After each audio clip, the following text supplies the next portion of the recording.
сөйлеме деймін. Қасында бүйтіп өшіп тұрам ғой. Хорошо. Так, салфетка дайындап қойын. Ой. Қолымдары как будто бір күнге күйіп негр болып кеткенім сияқты тұр. Соғы, менікі де сондай. Мама, может ол негрский тикток? Содан қолымыз негр қылып тұр. Мама.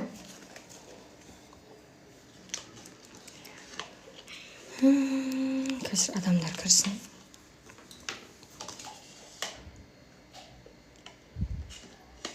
Есікті жабайын ба, мама? Жоқ, тұра берсін. Ыстық болып кетеді.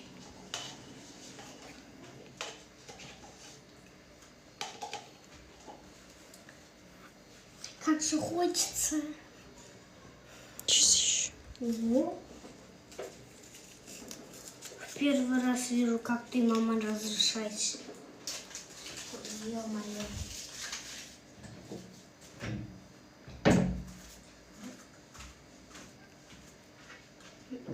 Неплохо, нормально. Есть можно.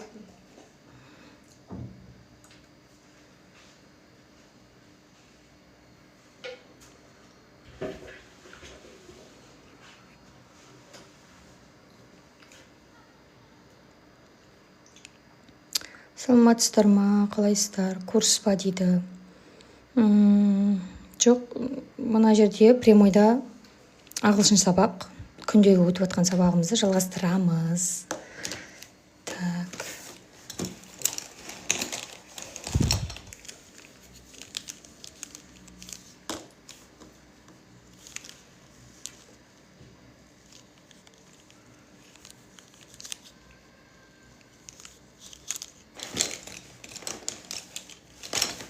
Так, кеше біз Present Continuous темасын өткенбіз, иә?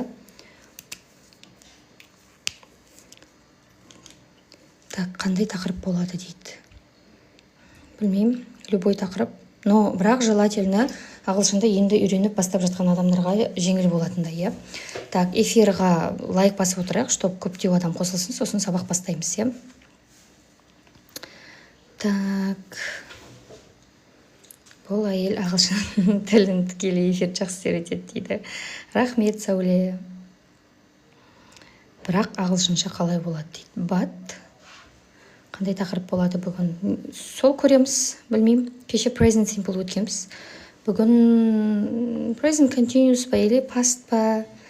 Алдында мен сіздерге бірыңғай, енді ең бірінші рет тіркеліп жатқаннан кейін мен адамдарға только андай article, сондайлар жеңіл-жеңілдерді өткем. Prepositions, я предлогтар өттік, сағат айту өттік деген сияқты. Енді жаймендеп уже шақтарға келіп жатырмыз. Но шақтарды мен сіздерге андай бір қиын қылып үйретпеймін. Өйткені мен сіздерден бір жаңағыдай английский мұғалім шығарайын деп жатқан жоқпын сіздерден. Чисто өздеріңізге сөйлеуге үйретем, жеңіл қылып. Лайк басып отырсаңыздар, адам жиналсын, сосын сабақ бастаймыз. Кеше біз, тема өткенбіз, present simple деген тема, но мәселе теманың атында емес, мәселе біз оны қай кезде қолданамыз. Сіз мысалға ол осындай шақ бар деп оны білгеніңізбен, бірақ оны сіз қай кезде қолданатыныңызды білмесеңіз, оның түк қажет жоқ. Так что біз шақтың атына мән бермеңіздер. Сіз оны қай кезде қолданасыздар, соған мән беріңіздер, иә? Біз мысалға, например, кешегі біздің өткен жаңағы present simple дегенді өттік қой кеше біз, иә? Бірақ біз оны қай кезде қолданамыз дедік. Мәселе біз present simple'ды білгенде емес, мәселе бізде оны қай кезде қолданатынымызда. Например, сізді 12 шақ бар ғой, өзі енді 12 шақ деп айтады ғой, 12 шақты білесіз, например, формуласын білесіз, күшті, но қай кезде қайсысын қолданатыныңызды білмейсіз. Например, сөйлейтін кезде сөйлегіңіз келеді, қайсысын қолданасыз? Отырады адамдар. Present perfect қолданайын ба, осы жерде әлде past simple'ды қолданайын ба деп та. Значит, сіз бұны грамматиканы үйренген кезде, сіз мен оны қай кезде үйренем деп үйренбегенсіз, қай кезде қолданам деп үйренбегенсіз. Значит, сіз оны только мен үйреніп алсам болды. Осы 12 шақтың қандай екенін біліп алайын, и все деп үйренгенсіздер ғой. Так что бұл жерде главный нәрсе грамматиканың жаңағыдай формуласын біліп алып, все, мен мына формуласын білем, қазір сендерге сөйлем құрастырып беремін емес. Қандай ситуацияда қолданасыз? Например, шетелге бардыңыз, или там осы Қазақстанда жүріп, бірақ сіздің жұмысыңызға, например, бір шетелдік келеді. Онымен сөйлесу керек. Сіз қай шақта сөйлейсіз? 12 шақтыда күшті білесіз, бірақ қай шақта сөйлейсіз? Білмейсіз, да? Мына бір эффекттен бе, қолым қап-қара, как будто бір загар алып келген адам сияқты. Так.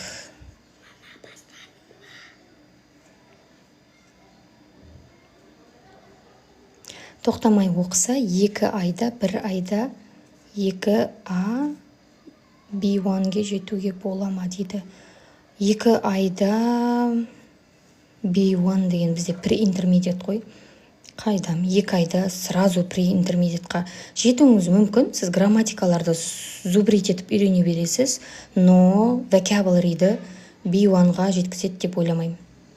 2 айда сіз, білмеймін, қалай жаттауыңыз керек сөзді. Өзім ойламаймын, 2 айда бірден 3 деңгей үйреніп тастау мүмкін деп ойламаймын. Мен ағылшынды орысша тілде үйрендім, қазақша перевод жасағанда тупить етем. Нормально? Енді орысша, қазақша не, екеуі почти бірдей ғой. Сіз қазақша түсініп тұрасыз, орысша да түсініп тұрасыз ғой. Значит, ағылшыншаны әйтеу үйренсеңіз болды ғой. Разницы нет. Сіз орысша сөйлесеңіз де біздің қазақтар түсіне береді ғой.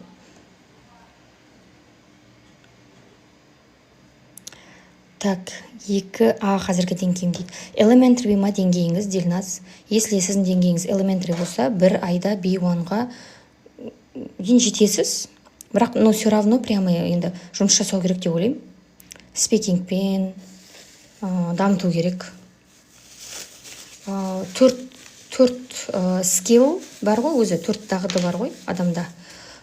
Сол 4-еуі де күшті болып кетеді деп ойламаймын енді, но все равно дамытуға уақыт керек. Бізде білесіздер ағылшын тілінде speaking, writing, reading, listening 4-еуі бар ғой, тыңдау, жазу, оқу деген. Сол 4-еуін де прямо супер болып кету үшін уақыт керек. Ағылшын тілін жетік меңгеріп алып, офис ашып курс оқытуға болады ма дейді, дипломсыз. Үйреніп алып, доказать етсеңіз болды деп ойлаймын, енді білмедім. Мен өзім деген дипломым, адамдар если что сұрап жатса, менде дипломым, сертификатым бәрі тұрғаннан кейін ол жағын білмейді екенмін.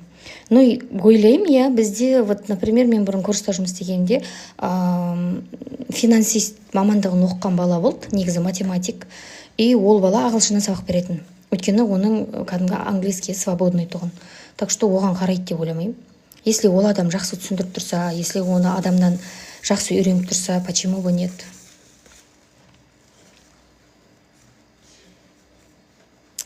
Курссыз дейді. Курссыз болса, сіз өзіңізде дисциплина болу керек. Сіздің өзіңізде тәртіп болу керек. И сіз курссыз болған кезде адамдардың көбісі андай ғой. Құрсыншы, бүгін оқымай қойыншы, ертең оқырмын деген сияқты болмау керек сізде. Регулярно оқу отыруыңыз керек. Регулярно уақыт бөлуіңіз керек. Грамматика білсең болды дейді. Негізі английскийда грамматика маңызды емес. Негізі английскийда vocabulary, сөздік қор маңызды. Если сіздің сөздік қорыңыз көп болса, сіз қате-қате грамматикамен сөйлесеңіз де, шетелде сізді адам түсінеді. Ал вот, например, грамматиканы біліп тұрсыз, дым сөз білмейтін болсаңыз, вот сол кезде қиын. Грамматиканы білмей, күнделікті сөздерді сөйлеп жүрмін, 2 айда 300 сөз жаттап алыппын дейді. Вот көрдіңіз, Сәуле, сіз мысалға сөзді білесіз ғой. Например, да, случайно сізге бір шетелдік келсе, сіз сол сөздерді құрастырып бірдеңе айтасыз. И шетелдік сізді түсінеді. Ал грамматиканы біліп тұрып, дым сөз білмейтін болсаңыз, ол кезде не айтасыз мысалға? Present simple деп отырасыз ба ол адамға? Так что лучше сөз, бірінші очередь сөз керек. Ал грамматика қиын емес, грамматиканы бір адам күшті үйретіп жіберсе алып кетесіз ғой. Маған ағылшын үйрену керек дейді. Үйреніңіз. Бәріне керек қазір. A1 кітап алып едім, еркін түсіндім. Қазір кино көріп жүрмін, жартылай түсінем дейді. Вот, постепенно ғой, сөйтіп, аз-аздан үздіксіз деген сөз бар ғой. Hello. IELTS-ға үлгерем ба ойланып жүрмін дейді. B1-ды бітіргеннен кейін жаймен IELTS-ға дайындала берсеңіз болады. I'm okay. Thank you. How about you, Таншолпан? How are you? Үйрену үшін нөлден бастау керек па дейді. Енді ештеңе базаңыз жоқ болса нөлден бастайсыз ғой. База жоқ болса нөлден бастау керек. Негізі көбісі грамматикадан бастайды ғой. Нет, не надо. Грамматикадан бастаудың қажеті жоқ. Грамматиканы өтіп, тым сөз білмесеңіз, зачем вам грамматика?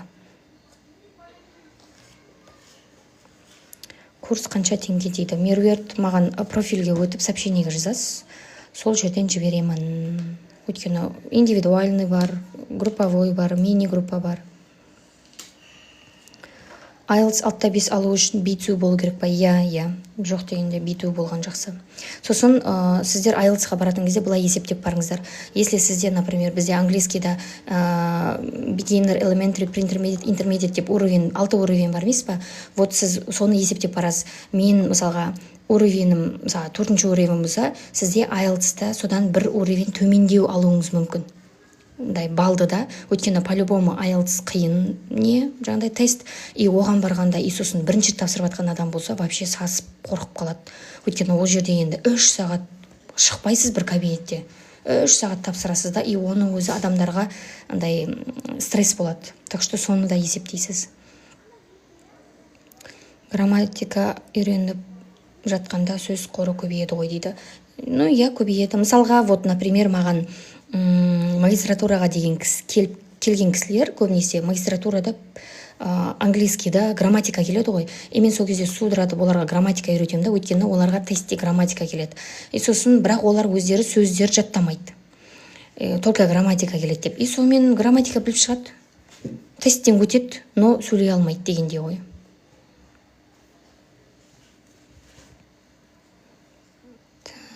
Hello everybody. Hello. Good night, thanks for explaining. You're welcome. Неден бастау керек дегенім дейді. Неден бастау керек болғанда Google-ға кірсеңіздер, кітап деген көп қой. Или даже элементарно ChatGPT-ге жазыңызшы. Мысалға, мен английский үйренгім келеді. Неден бастайым? Вот сізге ChatGPT-дің өзі бүйтіп шығарып береді. Google-да кітаптар көп. Особенно жеке дайындалатын кітаптар көп қазір. Сосын YouTube-та нелер бар, мысалы грамматика түсіндіретін деген сияқты. Например, сіз өзіңіз сөз жаттай беріңіз, иә? Неше түрлі сөздер бар ғой, по тематике бөліп қояды, например, family ма, семьяның сөзін жаттайсыз. Например, home ба, үйдегі заттар жаттайсыз, сөйтіп жаттап жүресіз да. Например, менің өзімде YouTube каналым бар да, YouTube каналда мен грамматиканы түсіндіремін. Сіз просто үйден сөз жаттаңыз, и сосын мен YouTube каналыма кіріңіз да, кәдімгі тегін грамматикадан сабақтар тұр. Дәл осындай стрим, даже мен осы стримда өткен сабақтарды мен YouTube каналыма салып қойғам. И одан бөлек де түсіндіргенім бар. И сояққа кіріңіз да, мысалға үйреніп алыңыз тегін сабақты. Все болды, грамматика плюс vocabulary. Сосын енді дополнительно жұмыс жасайсыздар ғой, енді сөйлеу, YouTube'тан ағылшынша кино көру, видео көру деген сияқты.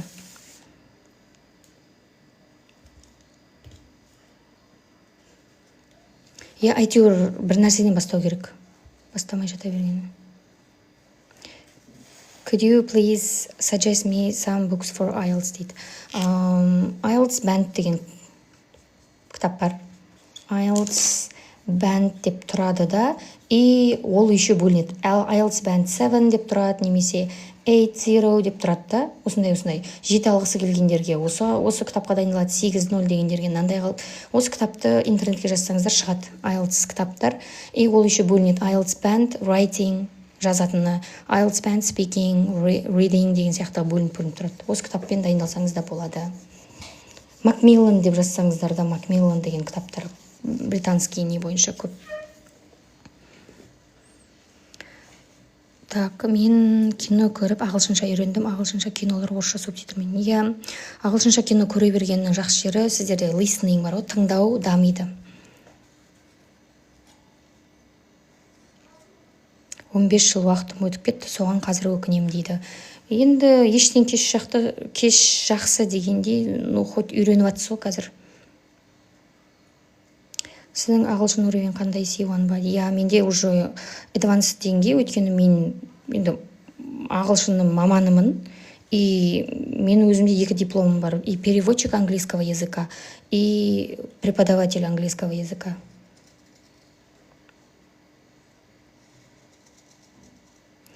A2-ден B1-ға қалай жетуге болады?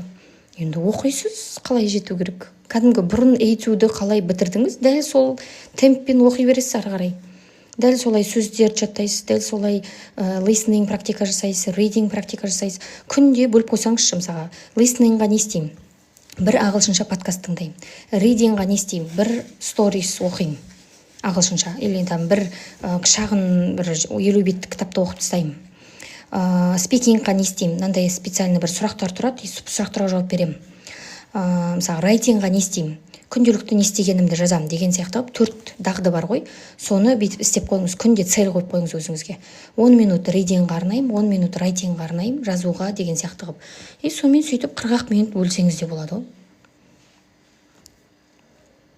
Сөйтіп бөліп қой керек. Если үйден өздеріңіз дайындалатын болсаңыздар, сөйтесіздер. А если курсқа, осындай дополнительно репетиторствоға баратын болсаңыздар, онда репетитор мұғалім өзі жауап береді ғой. Күнде сізге reading болса reading, listening болса listening өзі дайындап тұрады. Курс па сізде дейді. Менде онлайн Zoom-да үйретем. Zoom-да сабақ. Курс жайлы профильге өтіп, сообщение қылып жазасыз. Балаларыңызға ағылшын тілін үйретіп қойған шығарсыз, боларсыз, ағылшынша сөйлейсіздер ме дейді. Мен интересі жоқ адамды заставить етпеймін, но үлкен ұлым 8-де, ол қызығады. Бірақ мен андай қатты бірден загрузить етпеймін, адамды грузить етудің қажеті жоқ. Постепенно, жаймен үйретем. Ал вот кішкентайым 4 жасар, ол уже қатты қызығады, ол уже кәдімгідей 4 жаста болса да 100-ге дейін сандарды біледі. Мысалға, ағылшынша 1-ге 1 қосу 2 деп спокойно айтып отырады. Интересі болса үйретем, интересі жоқ болса үйретпеймін.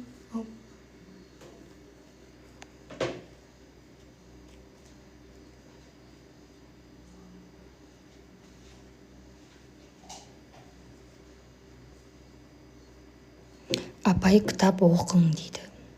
Қалай кітап? Жоқ, біз кітап оқымаймыз бұяқта. Біз бұяқта тема өтеміз. Так, сабақ бастайық, иә? Окей. Так, кеше мен сіздерге тапсырма бергем. Кеше мен стриміма кірген адамдар бар ма? Жазайықшы, кірген болса мен деп. Мен кірдім деп. Кіргендер қол көтерейік. Кеше мен домашний задание бергем сіздерге. Қайталап келіңіздер present simple деп.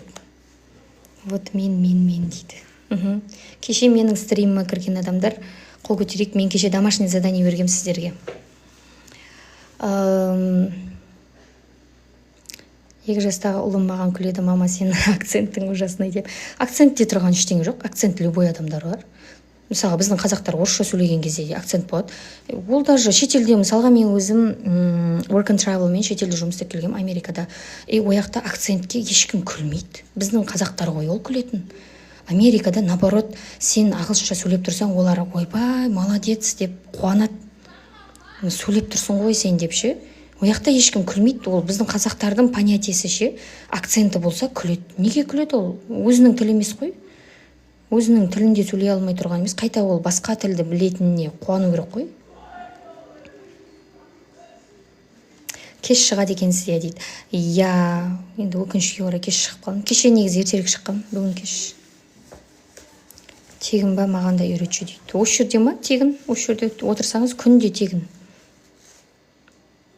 Кеше кіріп отыра алмадым дейді. Менің осы стриміма кіре алмай қалған адамдар, осы мен стримда өткен сабақты YouTube каналыма салам. YouTube канал менің профиліма кірсеңіздер, сол жерде менің YouTube каналыма ссылка тұр. Сол жерде дәл осы сабақты салып қоям. Сол жерден үйрене берсеңіздер болады. Окей. Так, бүгін тема қандай? Мен мынандай қылып теманың атын жазамын, бірақ сіздер бұл теманың мынау атын білу міндет емес сіздерге. Сіздерге бұл грамматиканы бұл қай кезде қолданамыз. Қандай ситуация болғанда мен осы ережені қолданып сөйлеймін деген маңызды сіздерге. Бірінші очередте. Соған мән беріңіздер, иә. Мен сіздерден английский мұғалім шығарайын деп жатқан жоқпын. Мен сіздерден ағылшынша просто сөйлейтін адам шығарайын деп жатырмын, иә. Так, короче, біз кешегі өткен present simple деген теманы өткенбіз. Кеше біз күнде, например, күнде не істейсіздер, соны айту үшін дедім, иә. Еще, например, күнделікті әдеттерді айту үшін сол грамматиканы қолданасыздар дедім. Енді бүгінгі мынау грамматика дәл қазір не болып жатыр сол. сіздерге дәл қазір деп қоямын жазып. Дәл қазір болып жатқан іс-әрекетті айту үшін біз осы грамматиканы қолданамыз. Қазір грамматикасын формуласын жазам, структурасын. Сіздер соған саласыздар да, как андай физика сияқты ғой, бұяқта да математика сияқты, короче, бір формула тұрады. Сол формулаға сөздерді қоясыз да, сөйлей бересіз. Все. Короче, қазір осы кезде мысалға мен стримда отырмын, сабақ түсіндіріп жатырмын. Сіздер менің стримді көріп жатырмын, мен тиктокта отырмын деп қалай айтамыз? Дәл осы қазір болып жатқан нәрсені. Вот осы грамматиканы қолдану арқылы айтамыз, Так, бұның формуласы мынандай, короче. Am, is, are деген сөздер қолданамыз. Сосын мынау в деген бізде етістік. Етістік дегенді білмейтін адамдар. Мектепті баяғыда бітіріп кеткенмен, ол не еді етістік деген адамдарға айтайын. Етістік деген кәдімгі отырдым, тұрдым, жаттым, күлдім деген сөздер ғой. Соған мен аяғына ing дегенді қосам. Міне ing-ға жеттік. Кеше мен грамматика өтіп едім. Бүкіл адам ing жалғап шықты. Ing қоспа десем де ing қоса береді ғой. Вот бүгін енді от души қосыңыздар. Короче, мен мынау am, is, are дегенді мен ең бірінші стримдарымда түсіндіргенмін. Қай кезде қолданамыз, Мынау үшеуі үш бөлік. Мынау, короче, бізде am, is, are деген үш сөз. Оның андай мағынасы жоқ. Переводталмайды. Бұлар как андай көмекші ғой. Көмекші сөздер. Мына сөздер болмаса, как будто андай бір жалғауы ғой. Мысалға, сіз бүйтіп айтасыз ғой, мен дәрігер дейсіз да, и мін деп жалғайсыз ғой, мысалы, мынау жалғау бар ғой. Если сіз мен дәрігер десеңіз, онда мағынасы жоқ. Если сіз дәрігермін деп окончаниені қосасыз ғой, сол кезде сөздің мағынасы кіреді ғой. Дәл сол сияқты ғой мынау. Am, is, are деген осындай көмекші сөз. Ол қосылса, мынау сөйлемнің мағынасы болады. Если сіз нан тастап кетсеңіз, онда сөйлемнің мағынасы болмай қалады. Түсінікті ғой, үшеуін неге қолданамыз?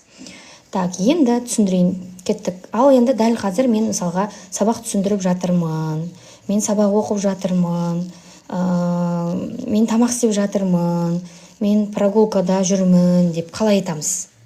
Так, мынау үшеуін бөліп қоямыз. I дегенге, мынау I деген мен деген сөз, қазақшасын жазып қоя саламын. I am деп қолданасыздар. Is-ға біз he, she, it деген үшеуін қолданамыз. Естеріңізде шығар, he, she, it деген ол дегенді білдіреді. He is, she is, it is деп айтамыз. Ал мынау are дегенге you, сен, we, біз, сосын they, олар деген. Үшеуіне are деген кетеді. Мынау үшеуін әдейі бөліп қойдым. Енді осы үшеуімен сөйлем құрайтын кезде мынаның he-дің жалғауы is, she-дің жалғауы is, I-дің жалғауы am, you-дің жалғауы are деп отырасыздар. Қасына қосып аласыздар. Короче, подружкасы ғой. Соның досы қалмайды, қайда барса да, екеуі бірге жүреді деген сияқты. Так, например, мысалға ең оңай сөйлемнен бастайық, I дедім. I-дің қасында подружкасы бар, am. Қосам, am. Сосын оңай сөздерден бастайым. Мен адамдар білетін сөздерден cook, например. Cook деген мынау тамақ пісіру деген. Мынау cook деген біздің етістік, мына. Мынау етістік біздің не істеу, cook. Енді осыған не жалғайым мен? Мынау ing деген, ing деген жалғауды жалғайым. Міне, болды. I am cooking. Не істеп жатырмын? Тамақ пісіріп жатырмын. Мысалға, мынаны алып көрейік енді. Ол дегенде, he, мына he-дің жалғауы бізде is, қасына is-ін қосып қоямыз, подружкасын тастамаймыз.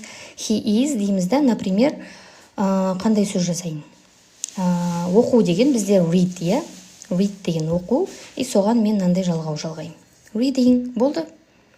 He is reading, ол оқып жатыр, қазір оқып жатыр. Мынау біздің формула дәл қазір болып жатқанда айтатын кезде. Например, сіз шетелдікті көріп қалдыңыз бір, сізден сұрап жатыр да, жұмысыңызға келді, например. Не істеп жатсың дейді. Не істеп жүрсің дейді сіз. Вот, осы кезде мен, например, жұмыс істеп жатырмын, или там прогулкада жүрмін, магазинге бара жатырмын деп айту үшін, вот осы грамматиканы қолданасыз.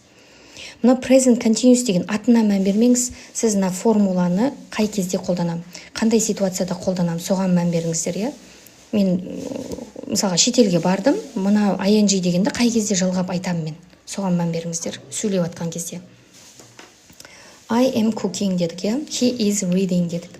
Так, енді мынаған біреуін қолданып көрейік, иә. Например, we are, міне we деген сөз, оның жалғауы қасында are.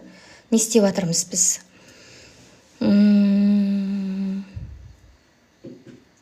Например, run дейінші, жүгіру деген сөз. Енді оңай сөздер жазып жатырмын. Иә? Или там басқа қандай сөздер бар? Қандай етістіктер білесіздер? Ағылшынша өзі жазыңыздаршы комментарийға. You are teaching дейді. Иә. Дұрыс айтасыздар. Қандай етістіктер білесіздер вообще? Ағылшынша қандай іс-әрекет білесіздер? Отыру, тұру, жату, күлу, жылау деген сияқты ағылшыншасын қайсысын білесіздер? We are riding, fly, break, speaking. Иә. Ең оңай сөз сол speak ау деймін, соны жазайыншы сіздерге. Мысалға, speak дегенді екінің бірі біледі ғой енді. Сөйлеу деген, иә. We are speak. Мынау speak-қа не жалғаймын? ing жалғауын жалғаймын. Сол кезде we are speaking, біз сөйлеп жатырмыз болды. I am sleeping. Иә, мен ұйықтап жатырмын. Eat деген бар, иә, тоже, например, eating, оп-оңай, иә. Вот, давайте, ал қазір не істеп жатсыздар, айтыңыздаршы. Енді менің тиктогымды көріп отырып, басқа не істеп жатсыздар? Например, бір су ішіп отырсыздар ма, или бір нәрсе жеп отырсыздар ма, далада прогулкада жүрсіздер ма? Осы жерге жазсаңыздар комментарийға. Не істеп жатсыздар? Так. I'm watching TikTok дейді.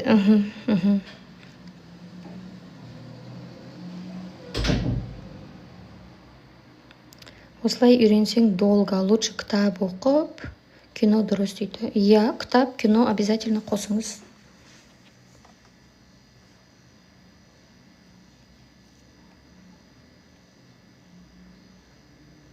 Қолыңыз кіс емес. Мынау неден ғой? Мынаяқтан свет түсіп тұр.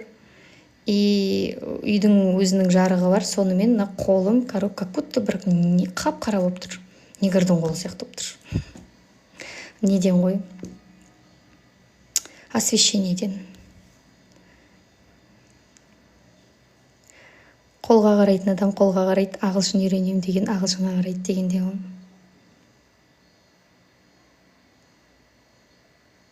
Неге в инг емес дейді? Мұна в деген етістік деген сөз ғой. Ойбай-ай.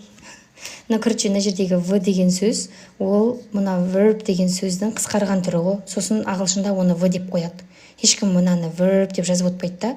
Ал мына verb деген сөз, ол етістік деген сөз.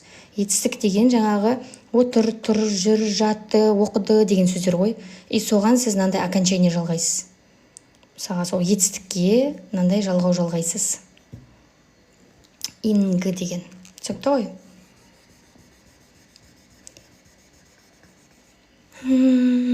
Speaking, I'm eating now. 6-шы сынып оқимын, дым білмеймін дейді. Нормально. Сізден де үлкен болып дым білмейтіндер бар. Нормально, никогда не поздно, үйренесіздер ғой. Қартайып кеттім деген мен есімде баяғыда мен 60-тағы кісіні оқытқам. I'm drinking water. Киім өтектеп отырмын дейді. Киім өтектеу деген бізде iron деген сөз бар. Iron деген мына үтік деген. И соған сіз мында ing-ді жалғайсыз, сразу үтіктеу деген сөз шығады.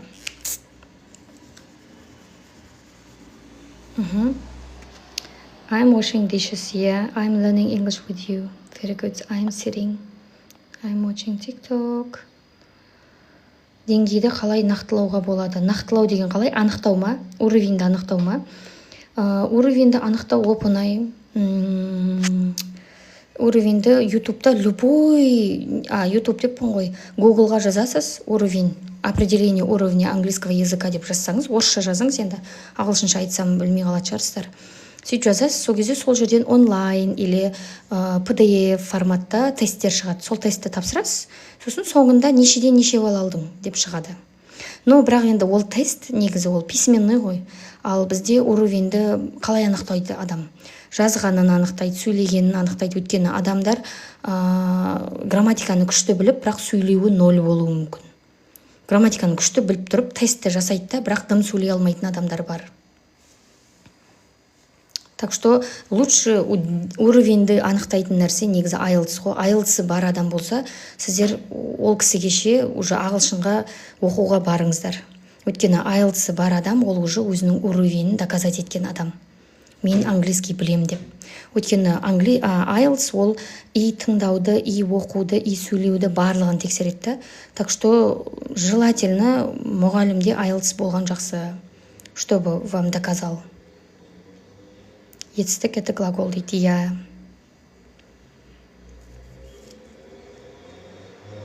Айттым ғой, деңгейді анықтау, жаңағы Google-да тесттер бар, соны тапсырасыздар. Болмаса маған жазыңызшы, мен ақ жіберейін сол ссылканы. Алдында мен осы жерде адамдарға жібергенмін.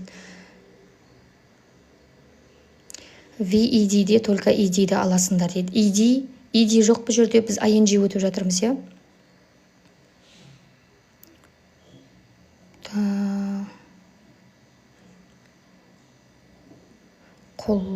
Қолда емес, сабақта болу керек ойын дейді. Мен 4-ші сынып бітірдім.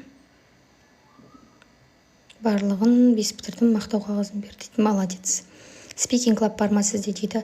Я, мен алдында айтқам, Speaking Clubқа адам жинап жатырым деп. Аптасына 2 рет уровень 2-3 деңгей. 2-3 elementary, pre-intermediate уровеньдегі адамдарды Speaking Clubқа шақырам. Аптасына 2 рет болады. Сіздерге алдын ала тема беріледі. Сол темаға сәйкес 1 сағат зумда отырып бетпе-бет сөйлесеміз. Полностью сіздер сөйлейсіздер, короче. Сіздерге неше түрлі ойындар болады, андай, чтобы сіздер сөйлету үшін. Сосын дебат сияқты болады. Поздно деген ағылшынша қалай болады? Late. I'm lying дейді. Так. Ойба, мына жер көп оқытты. Сіз ChatGPT сияқтысыз дейді. Неге? Сұраған бәрін жауап бере беретін ба? Ғой дейді. Эфирде нешеде шығасыз? Осындай кешкісін сағат 10-дарда кешке кірем, өйткені кешке больше адам көп болады, чем түсте. Мен де наоборот, я хорошо разговариваю, но ережеден путаюсь. Нормально. Главное, сөйлесеңіз болды ғой. Ереже нормально, ережеде 100% білу міндет емес. Ережені 100% білу керек. Қай кезде прямо IELTS тапсырайын деп жатсыз ба, или там магистратураға тест тапсырайын деп жатсыз ба. Бір тест тапсыратын болсаңыз, пожалуйста, ережені сайрап үйреніңіз да. А если нормально сөйлеп тұрсаңыз, зачем вам ереже? Сөйлей беріңіз, главное, түсінді ғой адам сізді.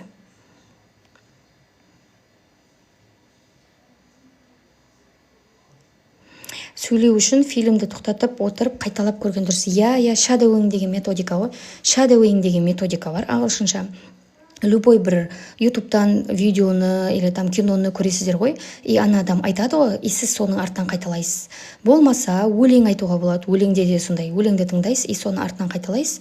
Вот сол shadowing болады. Сол кезде сіздің андай сөздер енді былайынша ағылшынша білесіздер ғой, жазылуы басқаша, оқылуы басқаша ғой. Вот сондайды үйренесіздер, қалай оқуды. Қате-қате тхе деп отырмайсыздар. Так, сіз IELTS тапсырғансыз ба дейді. Я, мен 2 рет тапсырғанмын. Так, жұмысқа байланысты.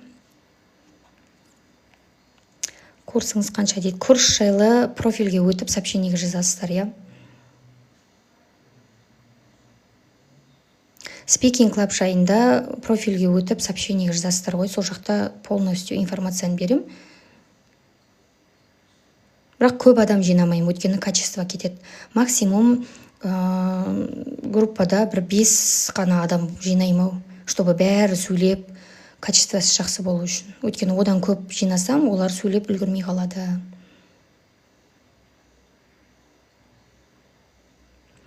IELTS это просто статус, а на самом деле выбирать учителя следует по его грамматике дейді. Неменеге, почему только по грамматике? Например, есть люди, которые знают грамматику, но не разговаривают, например, да. Грамматика — это не reading, грамматика — это не writing, это не письменная часть, да. Грамматика — это чисто вот этот 12 времен, например, да, passive voice, conditionals, например, да. Если я, например, хорошо знаю все грамматики, да, например, но я не умею разговаривать, зачем мне тогда английский?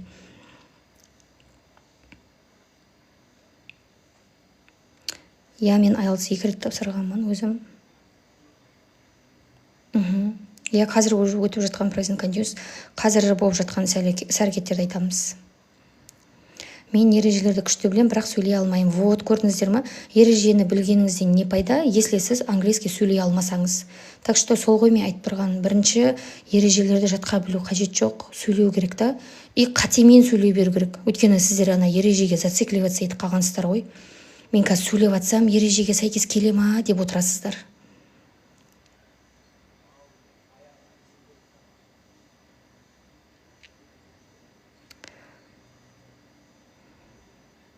Тыңдалымнан қиналамын. Тыңдалымнан қиналсаңыз, көп подкаст тыңдаңыз. Көп тыңдай беріңіз ағылшынша. Не қиын болады, соны көп істеу керек қой. Мысалы, оқу қиын ба, оқи бересіз. Тыңдау қиын ба, тыңдай бересіз. Менде IELTS 7.0 дейді. Вот, 7.0 болса, мына жерде сізге отырудың да қажет жоқ. Бұл жерде біз beginner, начинающийларға үйретіп отырмыз. Past continuous түсіндіріңізші дейді. Past continuous'ты енді білмеймін, келесі сабақ өтетін шығармыз. Бүгін мынаны өтіп отырмыз ғой.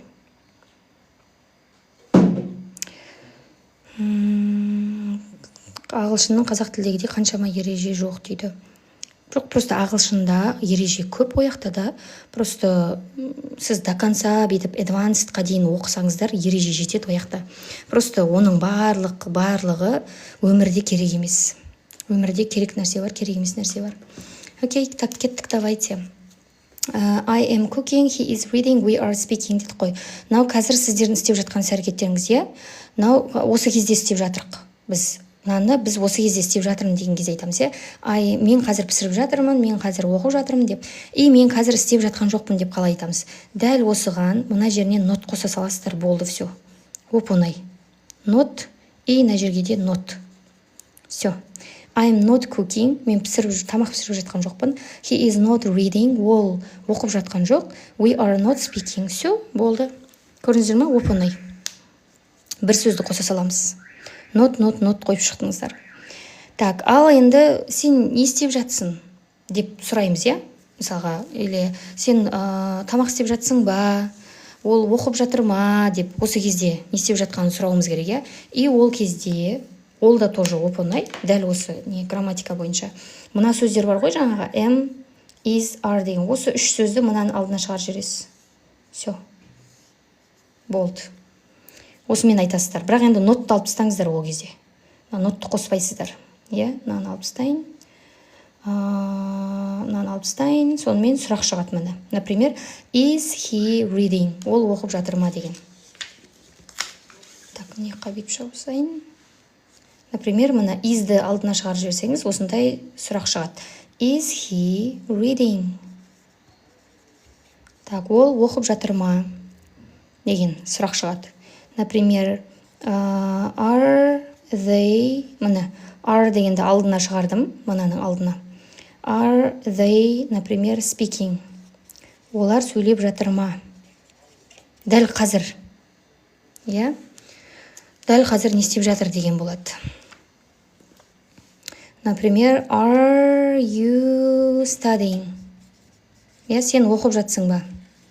Are you studying English дейікші, например. Сен ағылшын оқып жатсың ба деп сұраймыз. Вот, осы жерде мынау are дегенді алдына шығара саласыздар, болды. Сонымен спокойны қазір болып жатқан нәрсені айта аласыздар. Мына грамматиканы сіздер present continuous деп атын жаттамаңыздар. Present continuous'ты қай кезде қолданам деп жаттаңыздар. Қазір болып жатқан, мен қазір не істеп жатқанымды айту үшін мен осы ing-ді қолданам деп жаттап алыңыздар. Өйткені көп адамдар бар да, present simple, present perfect деп сайрап айтып тұрады да, бірақ оны қай кезде қолданатынын білмейді. И сөйлейтін кезде қай шақты қолданатынын өзі білмейді. Бәрін біледі вроде, курстан үйреніп алған. Ал давай сөйле деген кезде қай шақты қолданып сөйлейін деп тұрады. Өздері білмейді қайсысын қай кезде қолданатынын. Так что сіздер английский мұғалім болайын деп жатқан жоқ шығарсыздар енді. Например, английский мұғалім болатын болсаңыз, пожалуйста, мынаның бәрін, например, present continuous, present perfect деп атын жаттап алыңыздар. А если просто разговорный керек болса, онда акцент грамматиканың атында емес, акцент қай кезде қолданам дегенді не қылыңыздар. Соған мән беріңіздер.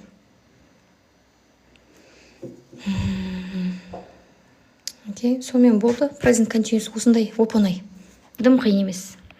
И айтпақшы, қазір мен сіздерге лайфхак.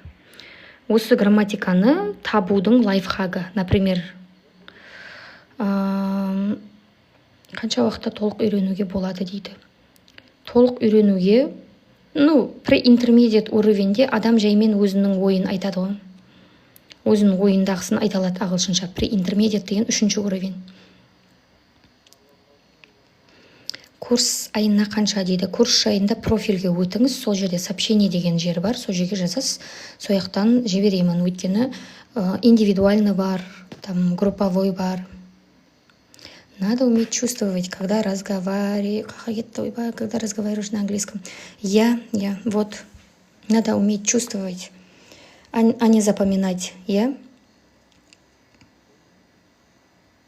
Мен дым түсінбеймін, білмеймін, бірақ үйренемін дейді. Конечно, түсінбейсіз, өткен дым ағылшынша сөзін білмейсіз, сөздерді жаттасаңыз түсінесіз.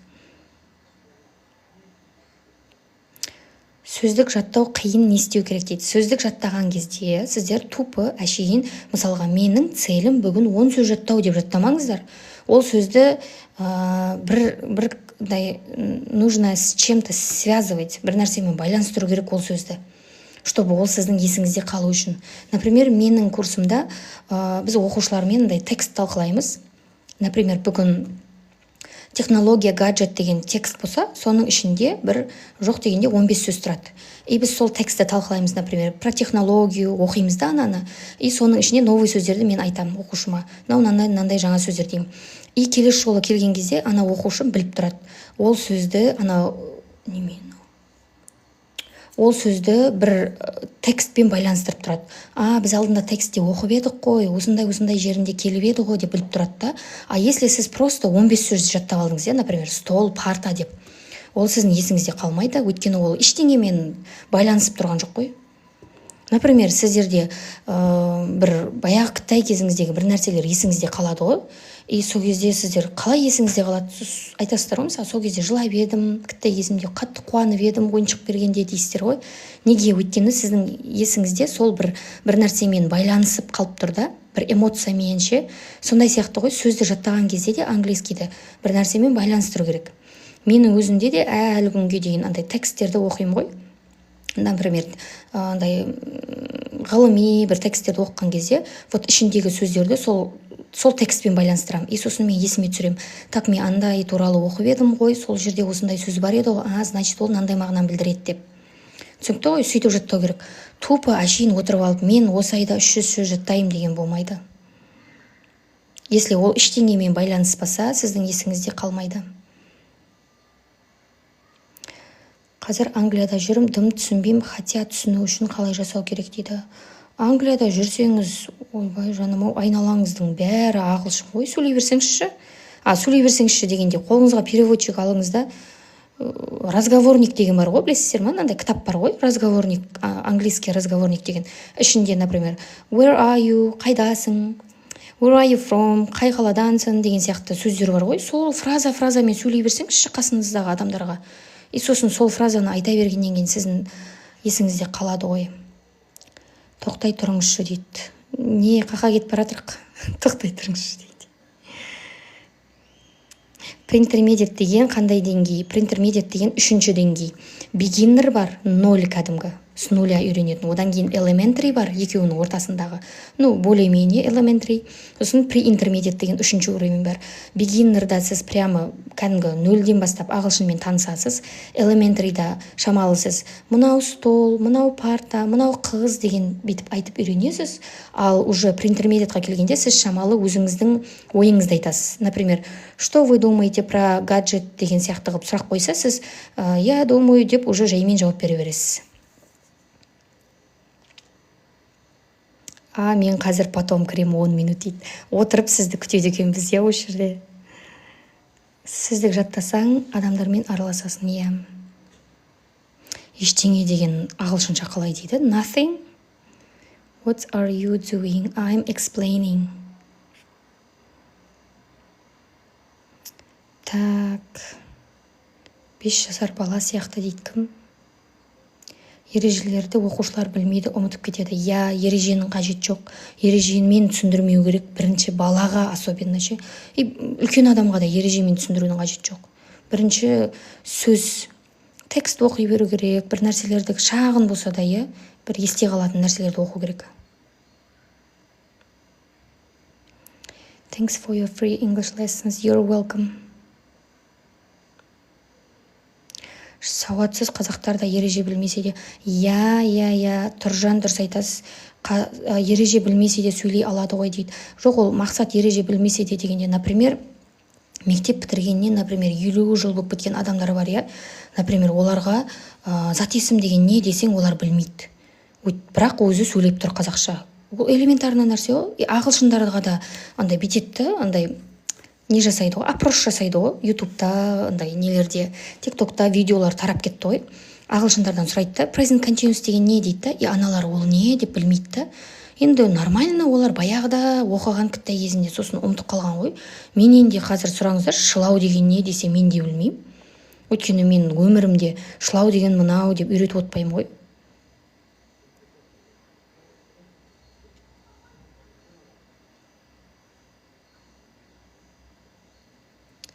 Неге осының бәрін американдықтар білмейді, біздің үйреніп жүргенімізді көріп таңғалады дейді. Неге американецтер таңғала ма? Білмейді екен.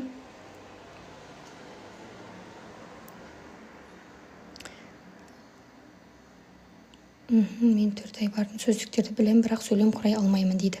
Сөйлем құрай алмаймын деген ол просто сіздің ойыңыз, сіз сол сөздерді қолданып айта беруіңіз керек. Қате-қате болса да сөйлейсіз. Өйткені адам идеальный болу үшін, идеальны сөйлеу үшін бірінші қатемен сөйлеу керек. Сосын барып идеальны сөйлейді. Офлайн оқу жоқ, менде офлайн жоқ. Офлайн оқытпаймын, офлайн жоқ менде, онлайн ғана. Сағат қаншада бастадыңыз дейді, білмеймін, 11:30, 11 ма? Мен мұғалім болайын деп жүрмін, но қай кезде қолданатын ұмытып қала беремін дейді. Короче, сіз мұғалім болайын жүрсеңіз, сізге біреуге үйрету керек. Өйткені адам біреуге үйретсе, күшті есінде қалады. Сізге грамматиканы бірінші оқып алу керек та, бір адамға тегін үйрету керек соны. Сол кезде үйреткен кезде сіз өзіңіз есіңізде қалады. Are you teaching online? Yeah, I'm teaching online. Just online, not offline. I don't have my own course. I have only online course. You are a great teacher. Thank you. Сәлеметсіз бе, ING түсіндіріп бере аласыз ба дейді. Но ING дегенді біз дәл қазір болып жатқан іс-әрекетке қолданамыз. Например, дәл қазір сіз не істеп жатқаныңызды айтатын болсаңыз, сөздің соңына ING жалғайсыз. Например, отыру sit па, осыған ING жалғайсыз. Например, жазу write па, осыған ING жалғайсыз. Барлығына ING жалғап шығасыз. Мынау ше, осы грамматика ең оңай грамматика ғой.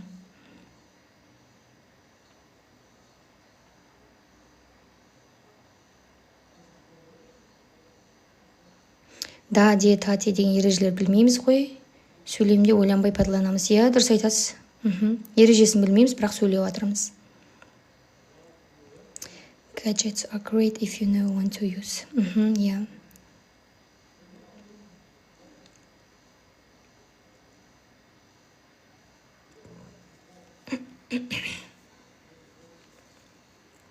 Окей. Так, сонымен бүгінгі грамматика бітті, иә. Ертеңгі тема. Так, осы стримді қалып қойған, стримді көре алмай қалдым, или там басын көре алмай қалдым деген кісілерге мен осы стримді каждый день кірген стримді YouTube каналыма сақтап жүрмін. YouTubeға кіресіздерде Lingua Naz деп осы менің тиктогымның атын жазасыздар. Сол кезде менің каналым шығады. Сол жақта осы барлық стрим, бұның алдындағы сабақтар да бар. Если қалып қойсаңыз, тегін барлығы. Сол YouTube каналдан көріп алсаңыздар болады. Осыны жазып алсаңыздар, бірден YouTube каналым ашылады. Даже осы суретім тұрау деймін. Сол жерден самый первый нелер бар. To be етістігі, сағат қалай айтамыз ағылшынша, предлогтар бар, андай on, in деген сөздер бар ғой ағылшын тілінде. Соны қай кезде қолданамыз деген сияқты көп темалар өттік. Вот соның барлығын салдым. И YouTube каналымда менің еще нелер бар, дополнительный сабақтар бар.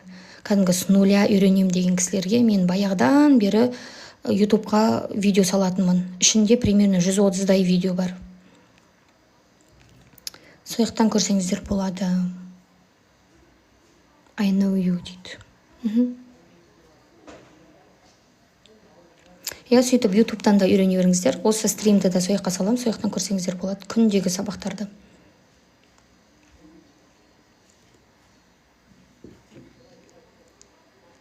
YouTube қандай деп уже жазып жатыр қайта. Міне YouTube каналым, міне. Мына Lingua Naz деп YouTube'тың кәдімгі поискқа жазсаңыздар, осы жерден дәл менің осы TikTok каналымның аты сияқты. Lingua Naz деп өстіп жазсаңыздар, менің каналым шығады. Ол жақта тегін видео сабақтар бар. Кәдімгі полностью грамматика керек болса, грамматика барлығын үйреткем.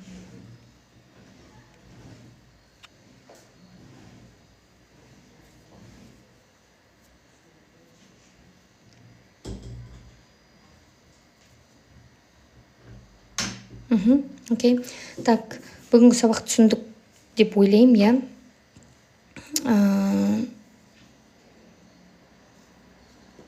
Так, короче, ертеңге осы темаға дайындалып келіңіздер. Ертең мен кіремін да, сұрайым сіздерден. Кім кеше мен сабағымда болды деймін да. И маған бір пример жазып беріңіздер. Қазір не істеп жатсыздар деймін. Сол кезде маған осы грамматика бойынша пример жазып беріңіздер. Окей? Келістік па? Нешеде кіресіз дейді. Кешке жақын кірем. Примерно сағат 10-дарда ма, 9-10-дарда. Енді обычно адамдар ужин ішіп болып, сосын бір демалып жатып атады ғой. Сондай кезде кірем. Болмаса, менің профиліме кіріп, сол жерде колокольчик бар екен. Мен өзім білмеймін, бірақ маған осы жерде нелер подписчиктерім айтты. Ішінде колокольчик бар, басып қоятын деді. Чтобы мен стримға кірген кезде сіздерге уведомление баратындай да. Сөйтіп басып қойсаңыздар, мен стримға кірген кезде сіздерге уведомление барады, и сабақты басынан бастап түсініп аласыздар. Окей, келістік? Yeah. Goodbye, good night, see you tomorrow.